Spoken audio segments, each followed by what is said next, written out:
Buenos días. Buenos días, doctor. Sí estaban enterados todos que íbamos a tener clase porque nada más hay una asistencia de 31 personas. Sí, doctor, pero me parece que algunos van saliendo de clase y otros están tratando de conectarse al internet de la escuela, pero ya vienen. Bueno, vamos a esperar nosotros 5 minutos, pues. Sí sabían los tres grupos. Sí, doctor.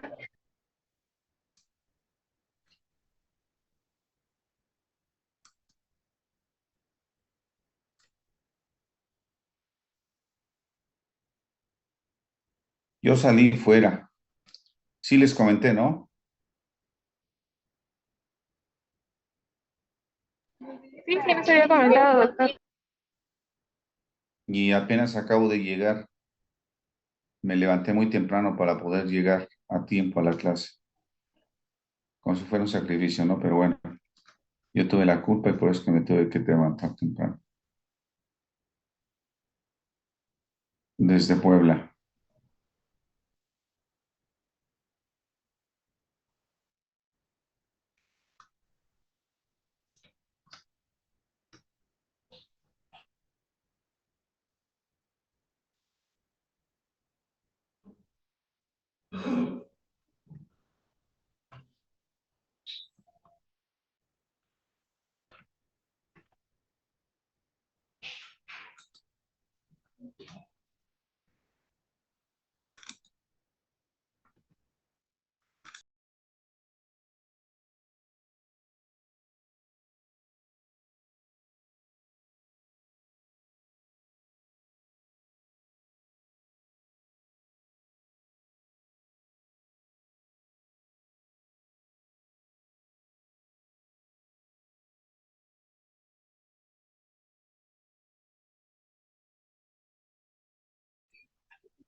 Bueno, vamos a hablar acerca de las micosis subcutáneas o profundas, ¿sí? Este, Iniciemos con el micetoma. La historia del micetoma, bueno, esta iconografía hace alusión la forma infectante que nosotros adquirimos el micetoma, en los maderos, en las acacias o en las espinas, en objetos de labranza, los campesinos, su ganado, las yeguas, etcétera, que pueden presentarles un patadón y les inocula Neocardia brasilensis. Los mecánicos también pueden ser susceptibles a micetoma al agacharse al suelo sin la protección debida, inocularse Nocardia brasilensis. Eh, a manera de repaso, ¿cómo define el micetoma?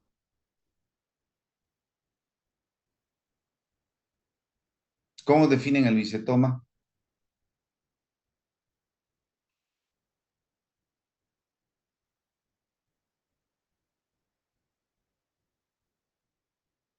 No leyeron. ¿Cuál es el agente etiológico más frecuente del micetoma en México? ¿La neocardia, doctor? ¿Nocardia qué? Brasilensis. ¿Cuál es la topografía más frecuente de micetoma?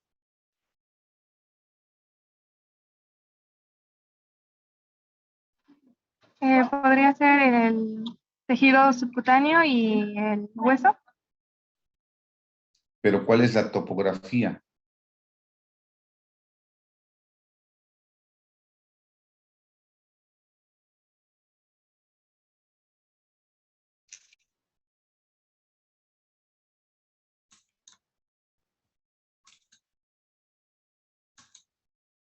¿Cómo se llaman las lesiones osteolíticas de los huesos largos?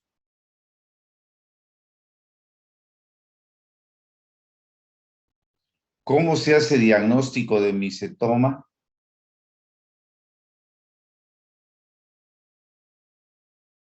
¿Cuál es el tratamiento de elección en un micetoma no complicado?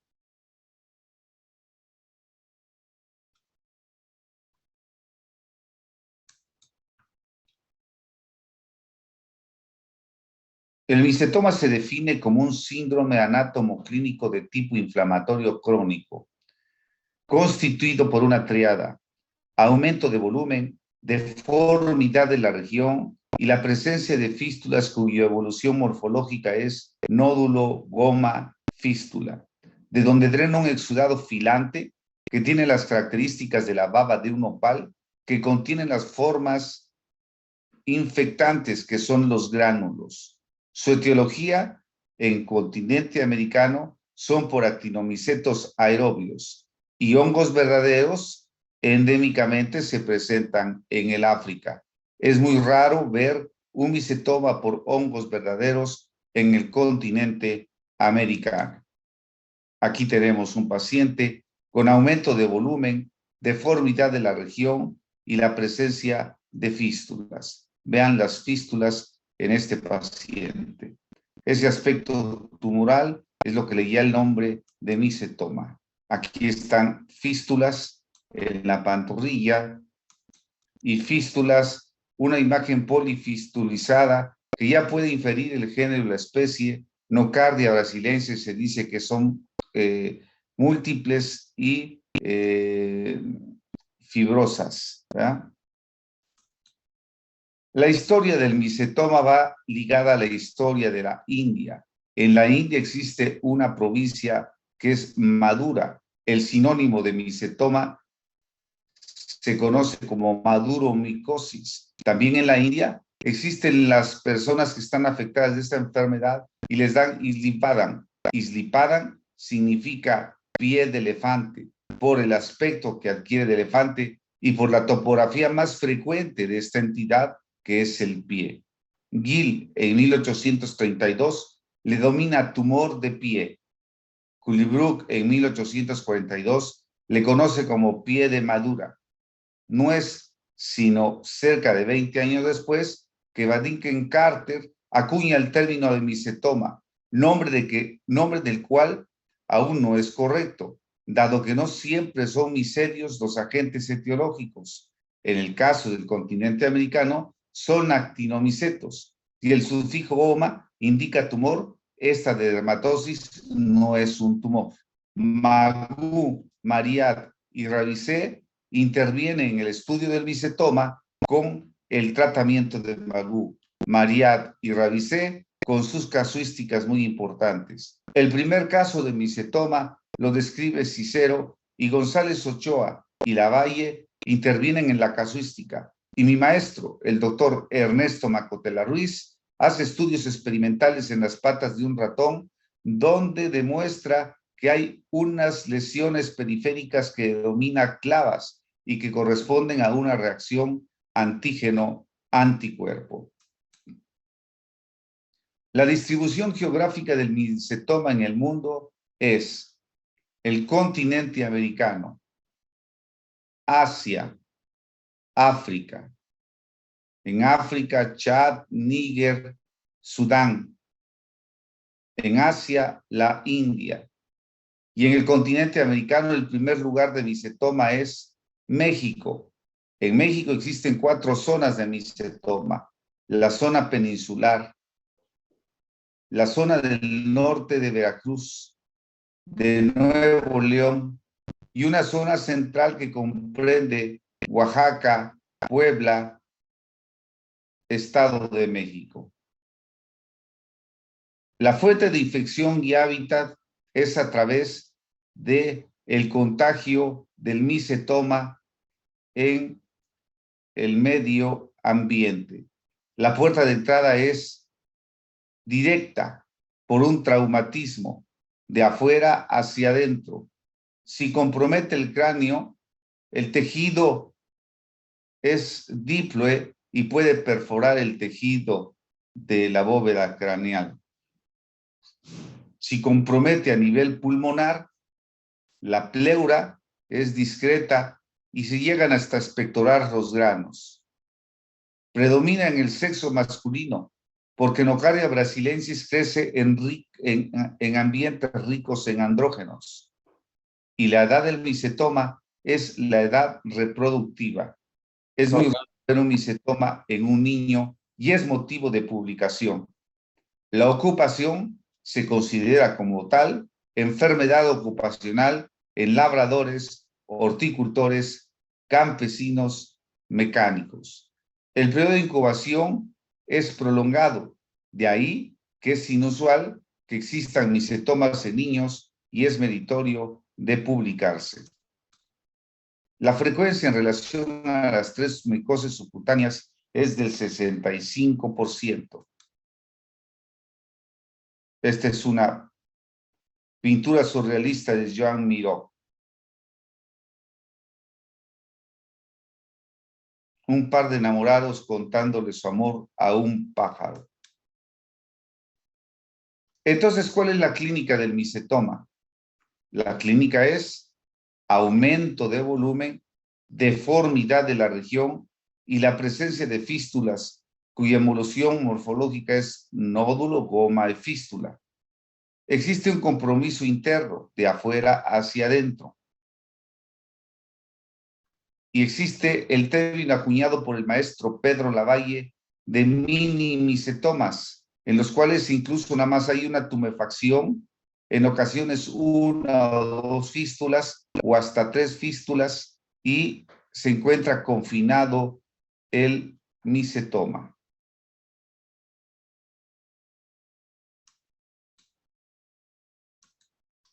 En miembros inferiores representa el 70% y de estos es a nivel de la articulación tibio-tarsiana. La espalda y nuca sería una segunda topografía en frecuencia. Los miembros superiores en 10%.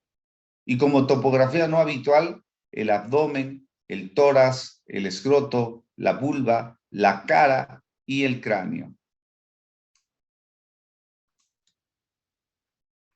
Aquí vean ustedes cómo hay aumento de volumen, deformidad de la región y la presencia de múltiples fístulas. Esto correspondería a un mini micetoma descrito por el maestro Pedro Lavalle, donde hay nada más 2 fístulas y una tumefacción en el dorso del pie. A veces no hay fístulas y uno tiene que hacer una punción con una aguja para extraer el material para su estudio. Polifustilizado a nivel pectoral. Múltiples fístulas, nódulos que le dan un aspecto tumoral.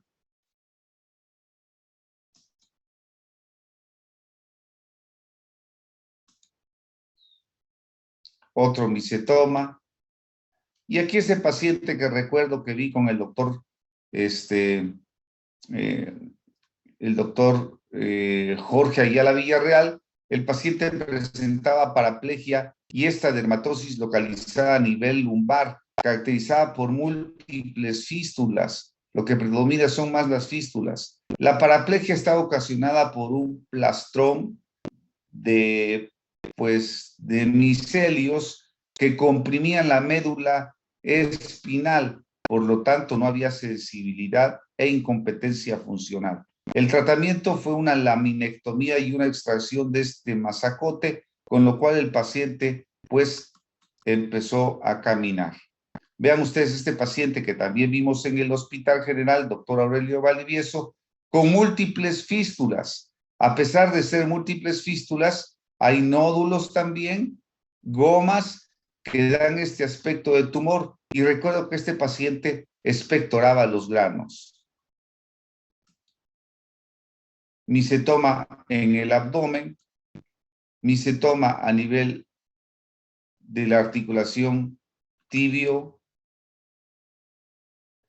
Este paciente, Eugenio, que lo vi en la consulta externa, aquí está una cicatriz porque en los Estados Unidos le practicaron un lavado quirúrgico, situación que no se debe practicar en un micetoma, ¿sí? Se debe dar tratamiento.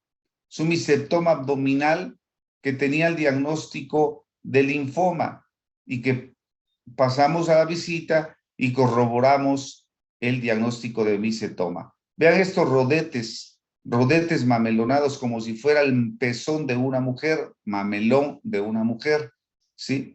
Que son redondeados y que se dice por el doctor maestro Amado Saúl que son patognomónicos del micetoma. A este micetoma se le dio tratamiento durante 4 meses con diaminodifenilsulfona. Lo más grave de este micetoma es que le hicimos un tránsito intestinal para corroborar que sí había paso del intestino, que no era un compromiso interno para descartar la actinomicosis. Y vean cómo en el ultrasonido vemos estas imágenes radiolúcidas a nivel del hígado y a nivel del vaso, por lo cual concluimos que este paciente tan extraño presentaba un micetoma pornocardia brasilensis con localización en la pared abdominal y diseminación hemolinfático al hígado y al vaso. Situación que no es habitual, ¿sí? Por lo tanto, se nos cita en varias publicaciones, así como en varios libros, ¿verdad? Porque nuestro caso es excepcional. Recuerden ustedes que el micetoma es de afuera hacia adentro. En este caso, pues los gringos practicaron las intervenciones quirúrgicas y lo que hicieron fue diseminar el micetoma por los ganglios hemolinfáticos al hígado y al vaso. Después de un tratamiento con diaminofenilsulfona, trimetoprim-sulfametoxazol y amikacina, vean ustedes cómo el problema se resuelve por completo. Micetoma axilar, polifistulizado, muy característico de nocardia brasilensis. Esto es muy peligroso porque aquí existe el triángulo de Scarpa y por acá se puede meter nocardia brasilensis.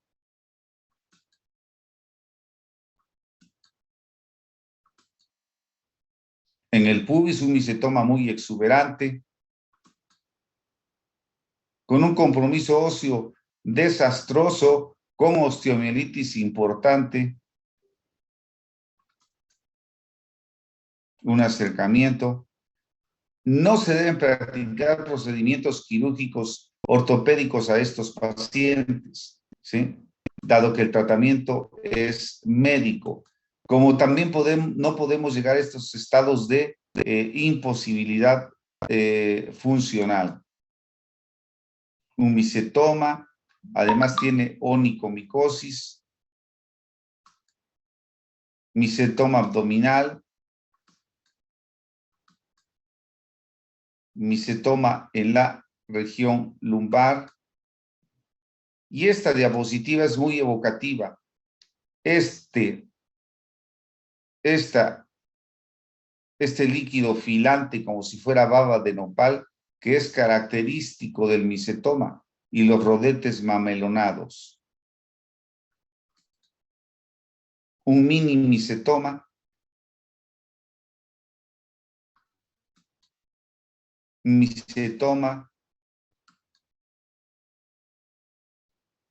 Lo que deben de buscar, les vuelvo a repetir, es el aumento de volumen, la deformidad de la región y la presencia de fístulas. En este caso hay un aspecto tumoral.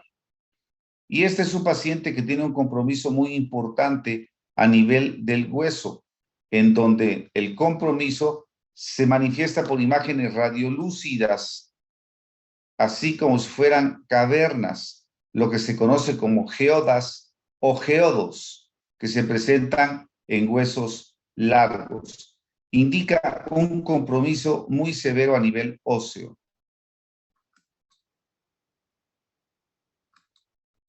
Vean ustedes, un paciente muy, pero muy comprometido. Vimos el 2005 en el Hospital Civil. ¿Cómo se hace el diagnóstico de micetoma? El diagnóstico de micetoma se hace clínico, micológico, por cultivo, histopatológico e inmunológico. A nivel de un impronta de esa pus o de ese exudado filante que contiene los granos, mediante una gota de Lugol se observan estos granos que tienen una forma vermiforme con clavas en la periferia, muy típicos de Nocardia brasiliensis. Tiene forma de feto, le llaman otros, o forma de café. Cuando tiene forma de pap, bueno, esto es a nivel del directo. A nivel histopatológico podemos ver esto, que también tiene forma vermiforme, Nocardia brasiliensis, pero también puede tener una forma cartográfica de color lila, que es Actinomadura madurae, en forma de papa cortada, Streptomyces fomaliensis, o bien en plato cortado, que sería Actinomadura pelletieri. Y ya como muy raros los hongos verdaderos. El pronóstico del micetoma depende del agente etiológico. No es lo mismo un hongo verdadero que Nocardia brasiliensis. La topografía no es lo mismo un hongo que comprometa el pie a alguien que comprometa el cráneo o el tórax. Y no es lo mismo un mini micetoma a un micetoma ya extenso. De eso depende el pronóstico. Lo que sí debe estar proscrito en el tratamiento es la cirugía, en donde se hace el muñón, vuelve a salir el micetoma. Esto es lo que se ha propuesto en el tratamiento del micetoma. Diaminodifenilsulfona más trimetoprim-sulfamethoxazol. Ya no hay la diaminodifenilsulfona, ya no se consigue, entonces nada más damos trimetoprim-sulfamethoxazol por 1 año, 2 años, 3 años. Hay diferentes opiniones según los médicos que tratan el micetoma. Otra modalidad es el streptomicina, la clofazimine, la rifampicina y el JAIN. Yo he utilizado la micacina propuesto por el doctor Oliverio Wedge en los micetomas graves, en donde se da 500 miligramos intramuscular cada 12 horas durante 21 días, se descansa 21 días y se vuelve a repetir el ciclo durante 3 ciclos. Yo no he llegado a 3 ciclos y no lo he dado por 21 días, lo he dado por 14 días. Y con el segundo ciclo hay una mejoría espectacular. Junto con la micacina también doy el trimetoprim-sulfamethoxazol. Cuando suspendo la micacina, continúo nada más con el trimetoprim-sulfamethoxazol por un tiempo de 6 meses a 8 meses. Hay otra modalidad terapéutica que también la he utilizado, la amoxicilina más ácido clavulinato, ¿sí? El meropenem, que lo he utilizado, y el linezolide, que es muy caro y que se utiliza en fracasos de los anteriores tratamientos. Ahora sí, contéstenme, por favor, ¿cómo define el micetoma? como un síndrome inflamatorio que va a estar constituido por el aumento del volumen de la región afectada, también la deformidad y con lesiones que pueden tener aspecto nodular. Bien. ¿Cuál es el agente etiológico más frecuente del micetoma en México? Nocardia brasileña. Muy bien, Lili. ¿Cuál es la topografía más frecuente?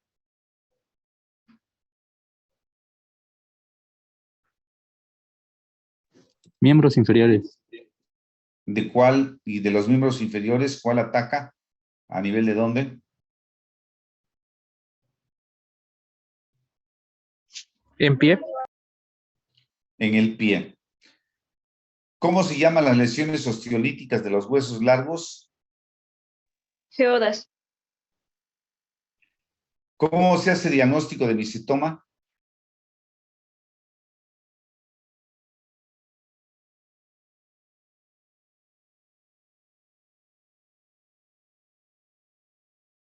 ¿Cómo lo hacen?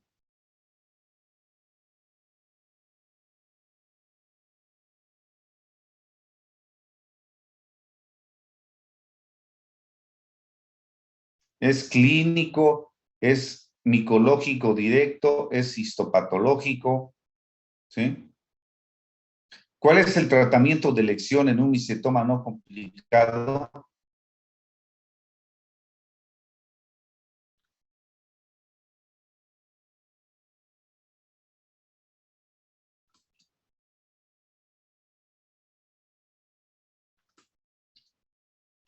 ¿Quién me contesta?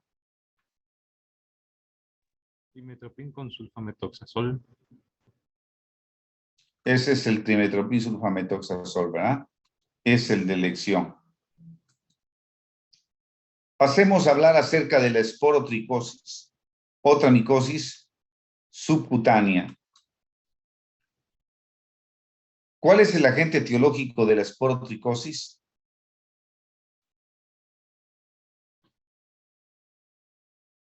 ¿Cuál es la topografía frecuente en los niños?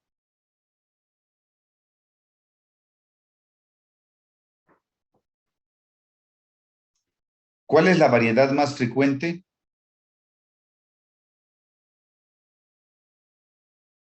¿Qué es lo que hace diagnóstico de esporotricosis?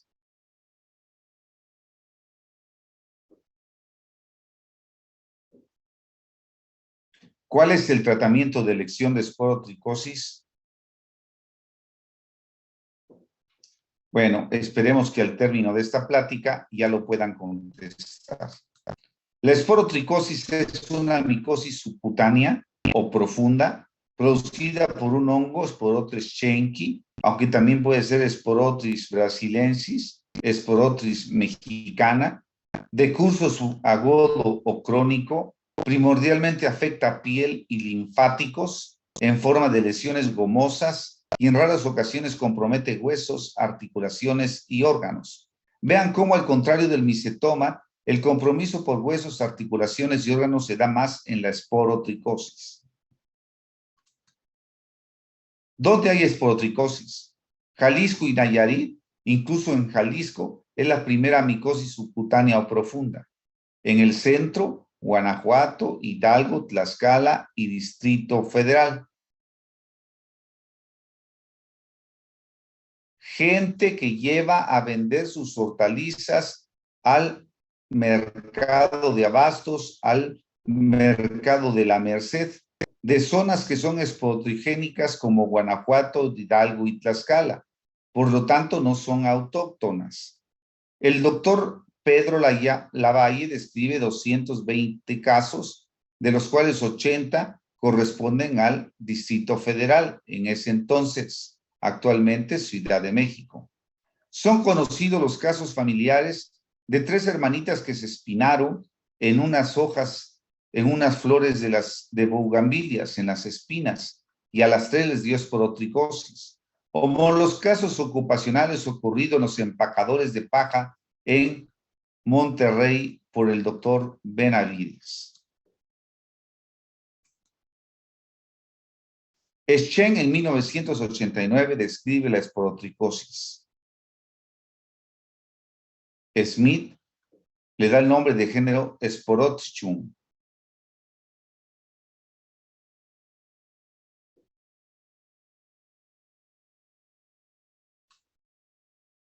Pablo Latapí describe el primer caso de esporotricosis y José Barbarrubio describe los grupos más etáreos en extremos, como el caso de una niña que fue mordida por una rata en el cachete, en la mejilla, y le dio esporotricosis, o el anciano de 89 años que le dio esporotricosis por primera vez.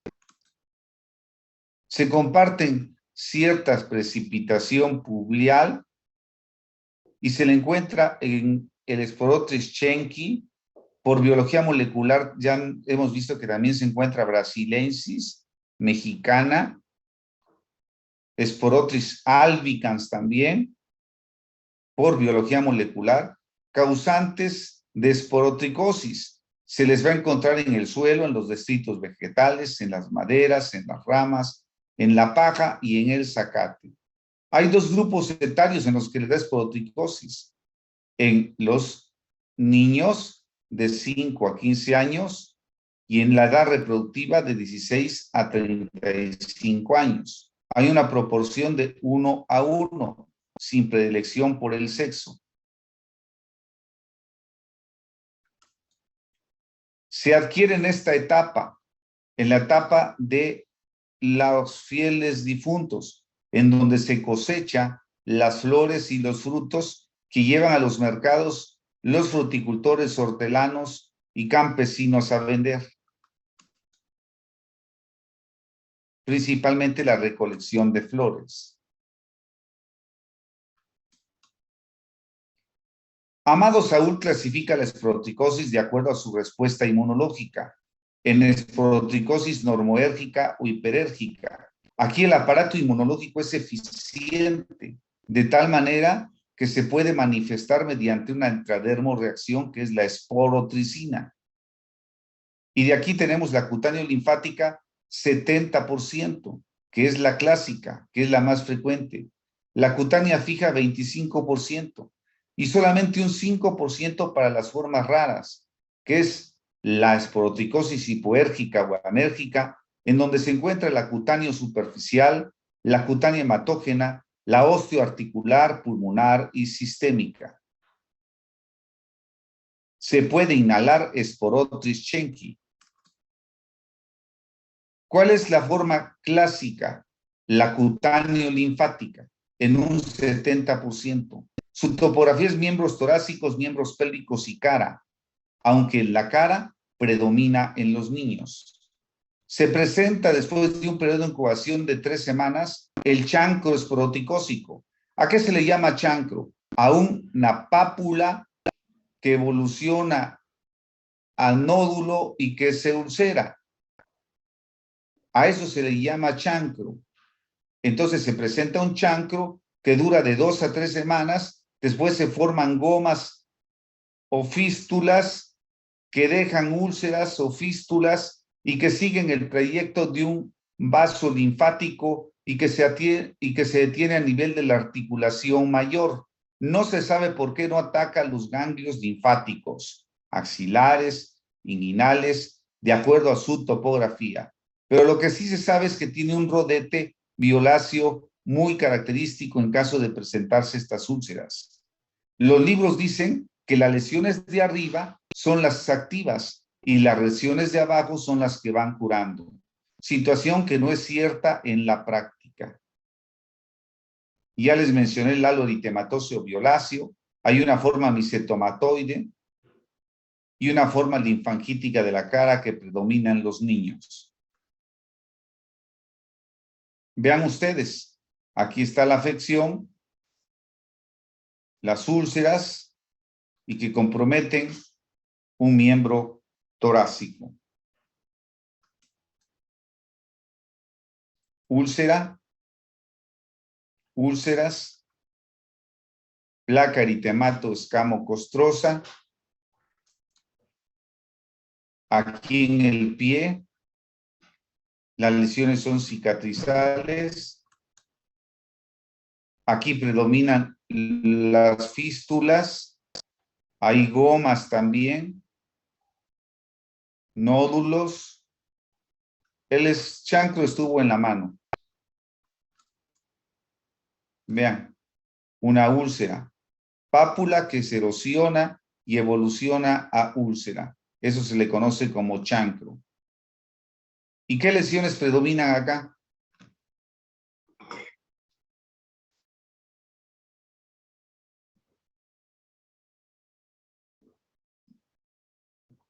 A ver, ¿Los gomas?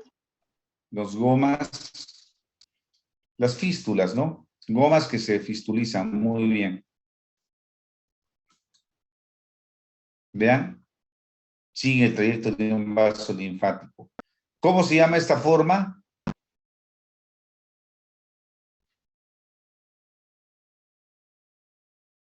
Es la linfangítica.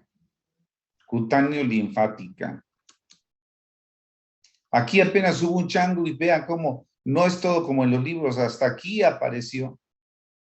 Es obvio que se diseminó linfáticamente. Aquí sí está característico. Esta es la imagen de un chancro. Y aquí no se abrieron los nódulos. ¿Vean? No se abrieron. Aquí sí. Este es un chancro en un niño que corre bilateralmente por los linfáticos, un chancro y gomas. Aunque ustedes vean estos gomas y estén tentados a incidirlos y evacuarlos, no lo hagan. En este chancro que es vegetante, con el tratamiento, al mes, a los 2 meses y a los 4 meses. En la forma cutánea fija, el aparato inmunológico es tan eficiente que confina esta dermatosis. Es una forma crónica, 25%, y se caracteriza por una placa eritemato escamosa que puede ser también verrucosa vegetante. La respuesta inmunológica, les decía yo aquí, es adecuada. Tiene forma de media luna, placa eritemato escamosa. Vean, otra.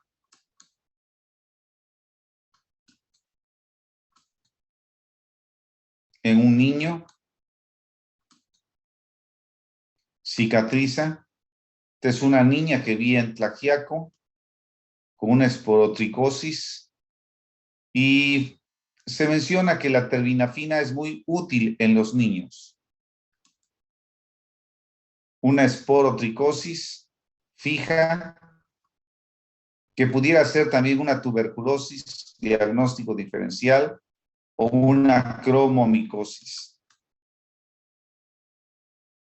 La cutáneo superficial simula una tiña. La cutánea hematógena no he tenido la oportunidad. No, sí he tenido la oportunidad. He visto 2. Aquí de veras hay de todo. Hay un polimorfismo. Polimorfa la dermatosis, el pronóstico es malo. Nada más un solo paciente he visto esto. ¿Cómo se hace diagnóstico? Hay que pensar clínicamente en ello. La esporotricina indica infección más no enfermedad. Lo que se hace diagnóstico de esporotricosis es el cultivo, donde se ven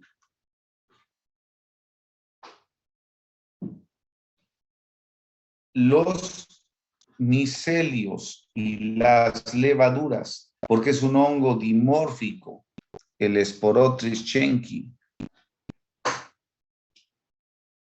La biopsia, hay un granuloma tuberculoide ocupado el centro por células gemantes o células levaduriformes. La serología, anticuerpos antiesporotriz no existe. Y lo que sí se ha hecho es una técnica de inmunofluorescencia anticuerpos antilevadura y antiespora, y imágenes radiológicas para ver si no hay compromiso pulmonar, articular u óseo. Esto es lo que se ve en las imágenes, en el cultivo. Imágenes micelios y las levaduras como si fueran flor de durazno. Yo digo que se parece más a una flor de margarita. Vean ustedes el causante de la esporotricosis Schenck. Diagnóstico diferencial se hace con la forma cutáneo-linfática, la tuberculosis cutáneo-gomosa, la sífilis, el micetoma, el cromomicosis, lepra tuberculoide y la cutánea fija con tuberculosis verrucosa, cromomicosis. Veremos más adelante ejemplos de ello. El tratamiento de elección es el yoduro de potasio. Una fórmula magistral que contenga yoduro de potasio, 20 gramos, agua destilada, 300 mililitros, lo que equivaldría a una cuchara sopera a 1 gramo, y se da de 4 a 6 gramos en los adultos y el 50% en los niños. Otra alternativa, sobre todo en los niños, es la terbinafina o los imidazoles sistémicos del tipo del itraconazol.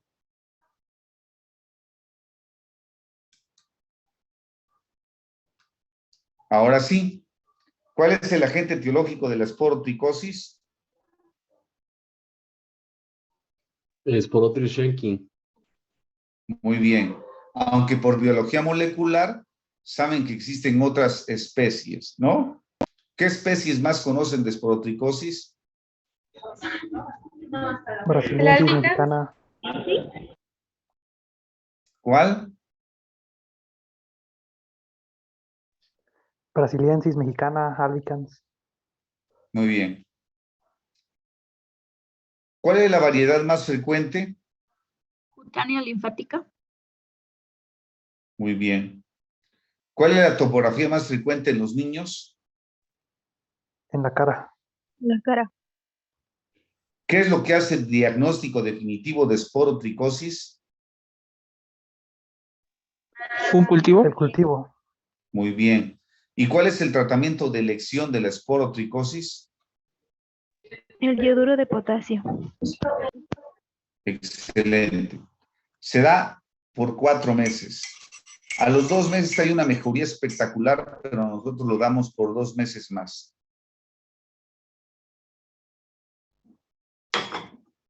Bien. Nada más se conectaron 50. Continuamos con esta modalidad de Zoom, o ya quieren que nos veamos.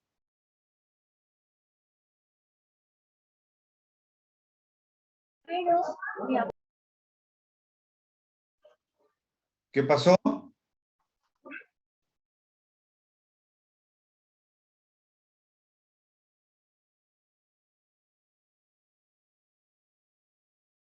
Perdón, doctor, a mí me sacó mi internet, pero yo me conecté aquí con otro compañero. Pues no sé, la verdad es que se complica mucho conectarse con el internet de la facultad. Por ejemplo, ahorita me sacó. Y pues creo que para nosotros sería un poquito más práctico presencial ahora, porque está fallando mucho el internet últimamente. ¿En dónde? En la facultad no conseguimos internet apenas hasta el edificio D. Sé que aquí conseguimos un poco, pero ya fuimos por toda la facultad y fue el único que encontramos. Yo el internet lo dejé funcionando al 100 en todo el campus de la facultad. Nosotros no tenemos problema con el internet. No, nosotros tampoco. Yo les digo sinceramente, Nosotros tampoco, doctor. sí, invertí mucha lana en el internet para que quedara un internet no funcionando al 100, pero sí funcionando al 70, al 80%. Y fue una verdadera inversión que hicimos. Antes no tenían internet ustedes, ¿sí? No tenían internet, no agarraba nada, pues, más que con sus propios datos. Ahora sí, pues funciona, pero eso de que esté fallando ya no es competencia de nosotros, ¿eh? O sea, eso ya no es de mi administración. Bueno, entonces ya nos vemos. La propuesta que tenían mis compañeros es si podría ser a las 11 de forma presencial. ¿Mande? ¿Qué otra propuesta que tenían mis compañeros? Era que si podríamos tener la clase a las 11, pero de forma presencial, junto con el grupo de Daphne. Mi grupo también está de acuerdo en tener la clase a las 11, doctor. Es el cuarto E. Sí, pero nos veríamos de 7 a 8 los dos que ya tenemos ahí. Los dos grupos que asisten a las 7. Y el grupo solo que asiste a las 11. ¿Sale?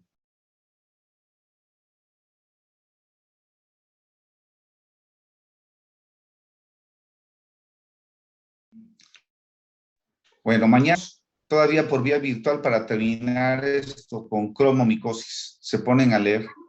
Sí, doctor. Bueno, Igual, Sí, doctor, está bien, gracias. Gracias, doctor. Que tenga buen día. gracias.